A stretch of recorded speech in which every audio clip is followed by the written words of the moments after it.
Assalamualaikum warahmatullahi wabarakatuh. Berjumpa lagi ya dengan saya Ibu Uli ya. Kali ini dalam mata praktikum fitokimia untuk semester 3. Nah, untuk pertemuan pertama nanti kita asistensi dulu dan pengenalan alat yang akan digunakan untuk praktikum fitokimia. Jadi ini terkait dengan KLT dan terkait dengan ekstraksi ya nanti. Nah, mari kita lanjutkan. Nah, pokok bahasan yang akan kita sampaikan nanti kurang lebihnya seperti ini. Jadi ada pertemuan daring dan ada pertemuan luring. Nah, kalau yang luring ini nanti menyesuaikan dengan kondisi pandemi saat ini ya. Jadi kira-kira mungkin akhir tahun, tapi kita lihat juga perkembangannya. Nah, sebelum luring ini akan kita adakan daring ya, dan ini untuk membackup semua praktikum ketika memang diadakan atau tidak diadakan luring ya. Jadi tetap harus daring ini berjalan full gitu ya, berjalan semua tema. Nah, yang pertama nanti hari minggu pertama, pertemuan pertama nanti ada asistensi dan pengenalan alat itu secara daring. Kemudian nanti materi kedua itu maserasi, teknik ekstraksi maserasi itu daring, perkolasi daring, sokretasi juga daring, destilasi daring, infundasi daring, dan konversi dosis, pembuatan tes serta pembuatan kapsul juga sebisa mungkin kita daringkan dulu, serta KLT nanti juga kita daringkan dulu. Nah, nanti pertemuan ke-9 itu ada sokretasi dan destilasi. Sebenarnya sudah didaringkan, tapi kalau tidak langsung tatap muka sebenarnya masih mungkin belum begitu puas gitu ya. Nah, jadi sokretasi dan destilasi ini di pertemuan 9 kita tatap muka untuk luring pertama, jadi dijadikan satu hari, dijadikan satu pertemuan ya. Kemudian pertemuan ke-10 nanti juga ada maserasi, perkolasi, dan isolasi kafein. Kemudian luring untuk pertemuan hari ketiga itu atau minggu berikutnya ya, bukan hari tapi luring ketiga di pertemuan ke-11 itu nanti ada KLT. Jadi semua KLT mengumpul di pertemuan ke-11 ini.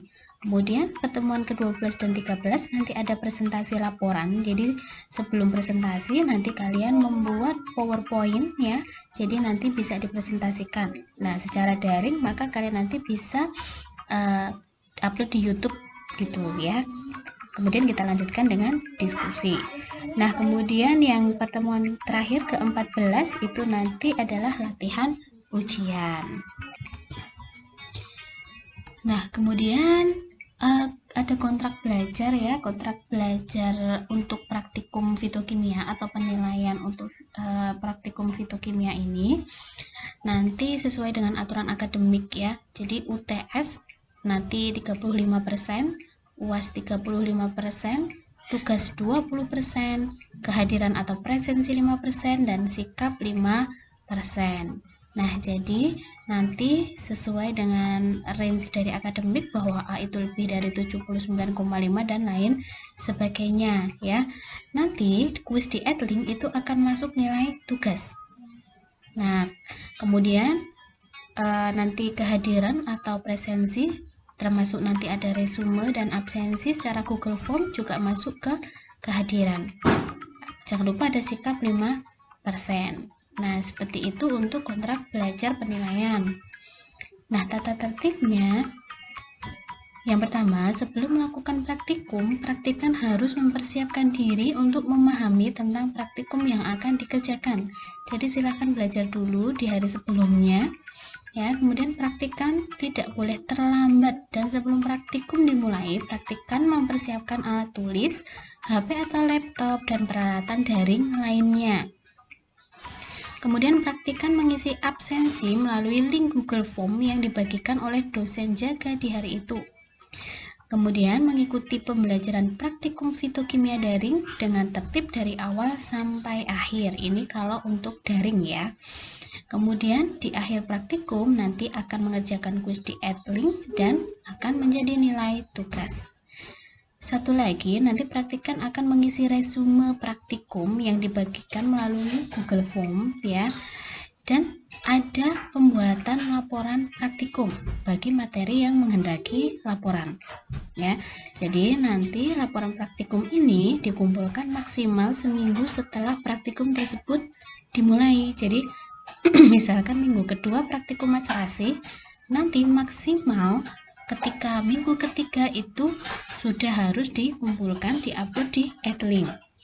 Dan tugas ini bersifat kelompok ya. Satu lagi, tugas ini tidak boleh sama atau tidak boleh kopas antar kelompok. Nah, kalau nanti terjadi ya kopas benar-benar kopas full ya, itu beberapa kali terjadi dan kita akan menguranginya dengan nilai 30 poin.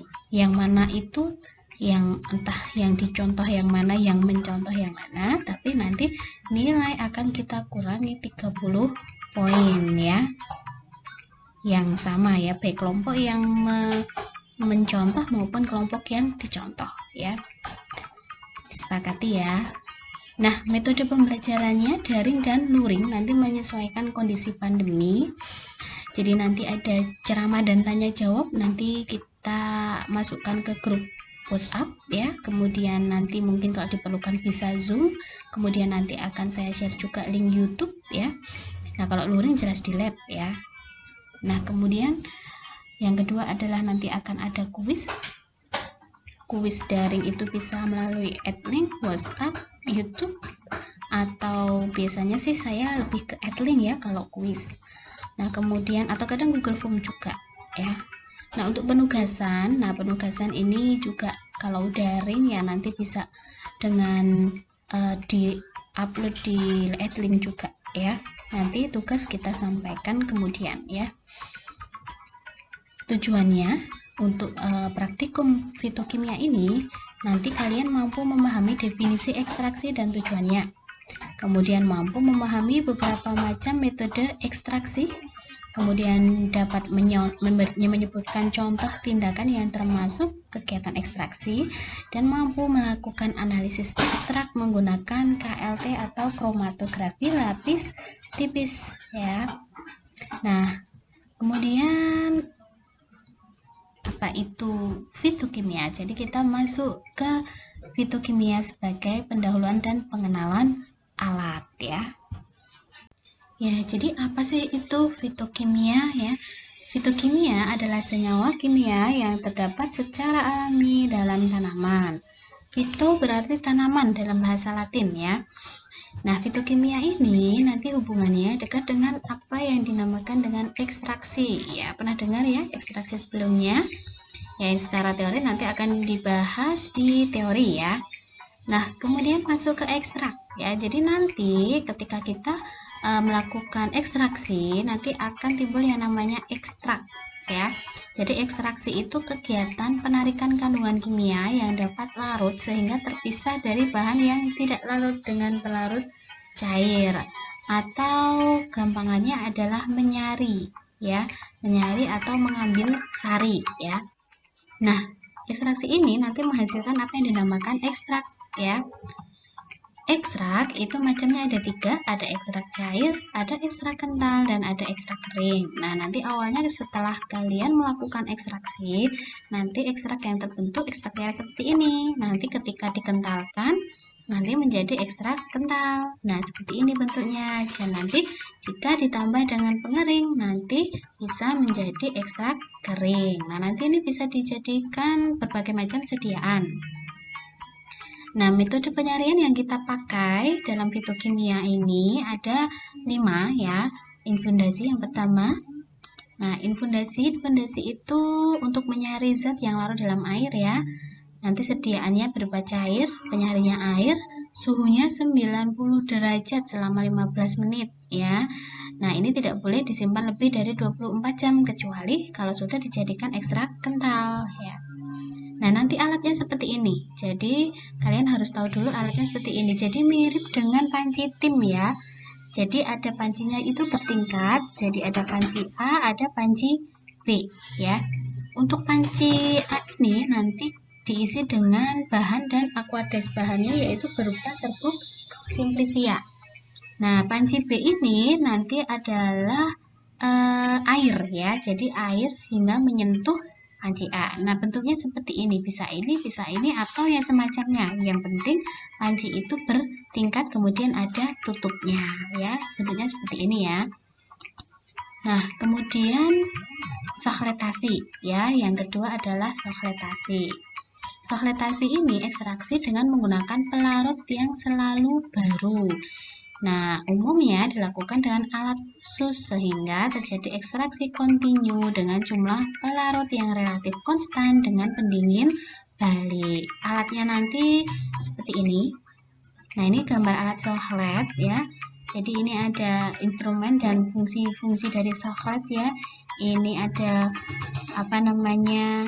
labu ya. Kemudian ini ada tempat sampel ya, kemudian ini ada sifon atau rumah siput. Nah, ini adalah pendingin. Nah, ini fungsi-fungsinya. Ini alat sohlet ya, seperti ini. Nah, kurang lebih seperti ini nanti yang kalian temukan di lab. Nah, ini saya perlihatkan sedikit tentang sohletasi ya. Jadi ada 4 inti proses penyarian menggunakan sohletasi. Nanti kita bahas kalau sudah masuk ke poin sohletasi ya. Nah, ini saya lanjutkan dengan video sedikit.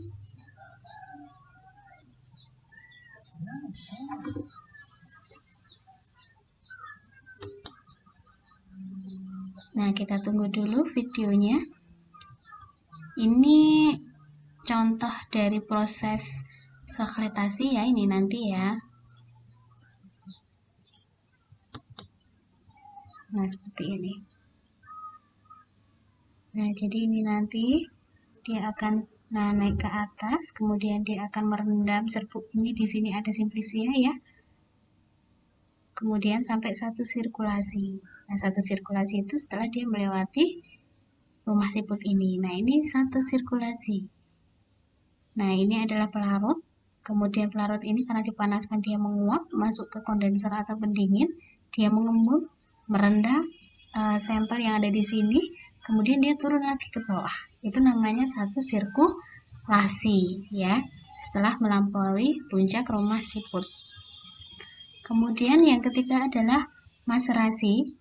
Nah, maserasi ini berasal dari kata maseret, artinya perendaman ya. Jadi istilah gampangannya dia merendam. Jadi nanti cairan penyari menembus dinding sel, kemudian masuk ke rongga sel yang mengandung zat aktif. Kemudian zat aktif akan larut karena adanya perbedaan konsentrasi dan terjadi proses difusi. Nah, seperti itu berulang sampai terjadi keseimbangan konsentrasi. Nah, alatnya cukup mudah, jadi chamber seperti ini ya. Kalau di rumah ini dibilangnya toples ya, tapi kalau di lab ini jadi chamber atau bejana ya. Jadi ini nanti dimasukkan dan direndam dalam cairan penyari yang cocok ya. Selama berapa hari nanti kalau berdasarkan buku sediaan galenik 5 hari dan dimaserasi ulang 2 hari. Tapi seperti itu tidak baku ya. Jadi bisa dengan berapa ya, 3 atau 2 hari itu bisa ya, bisa di trial untuk masing-masing simplisia. Kemudian ada perkolasi. Nah, perkolasi itu nanti alatnya kurang lebih seperti ini. Nah, nanti jadi kayak buret, tapi dia lebih diameternya lebih besar ya.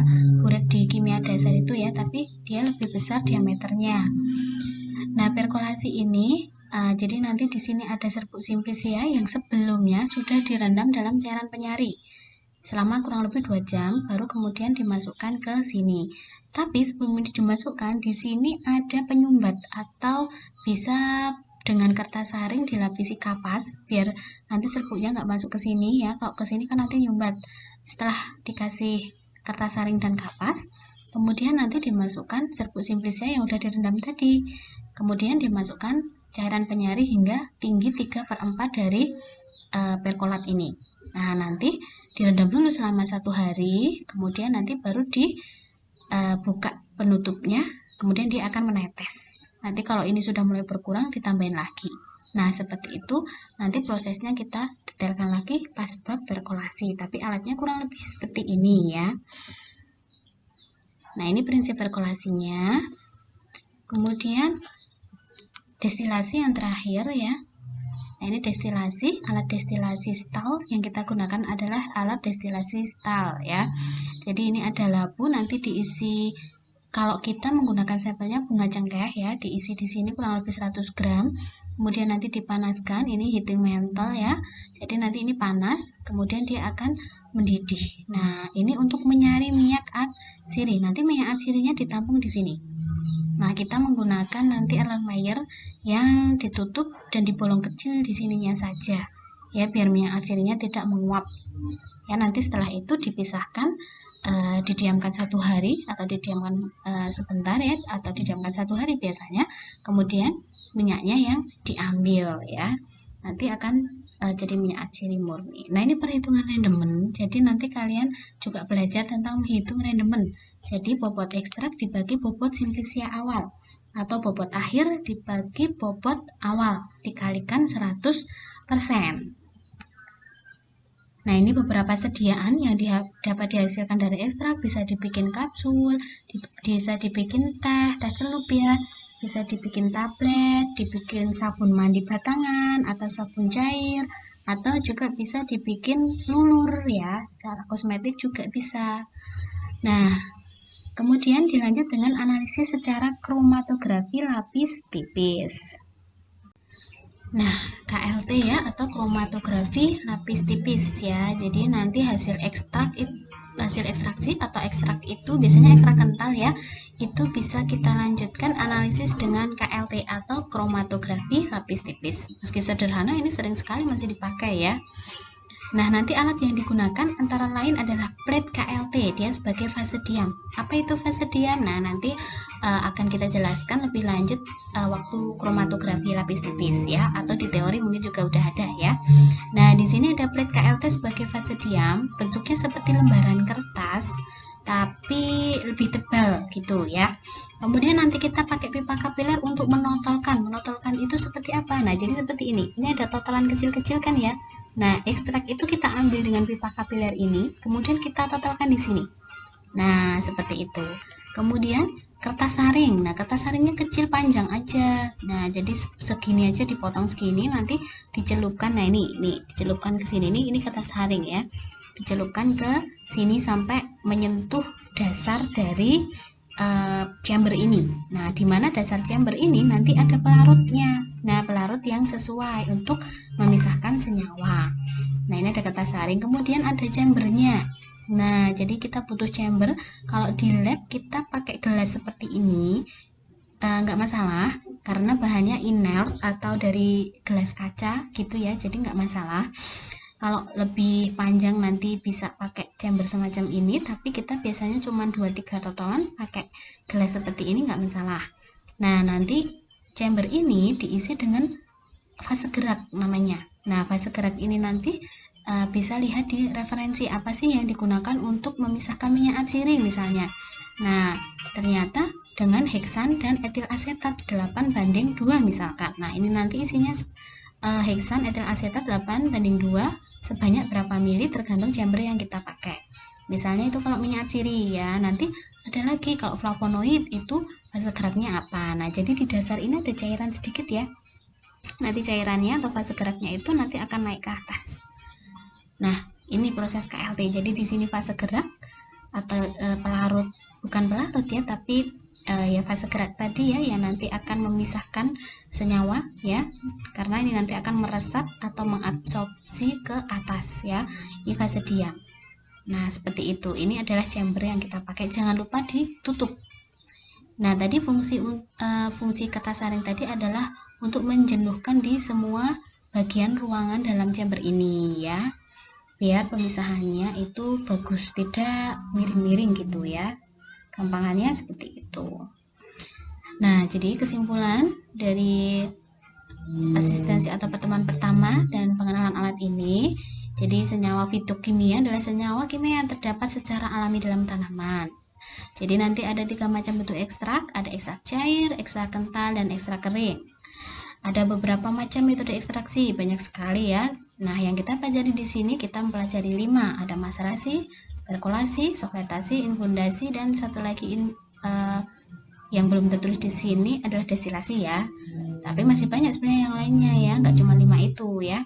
Nah, kemudian salah satu analisis ekstrak adalah dengan cara kromatografi lapis tipis ya. Ini daftar pustaka yang bisa dilihat. Nanti bisa cari lagi di jurnal-jurnal, buku-buku yang lain ya. Terima kasih. Wassalamualaikum warahmatullahi wabarakatuh ya. Semoga bermanfaat. Silahkan mengikuti praktikum daring ini dengan semangat ya. Assalamualaikum warahmatullahi wabarakatuh.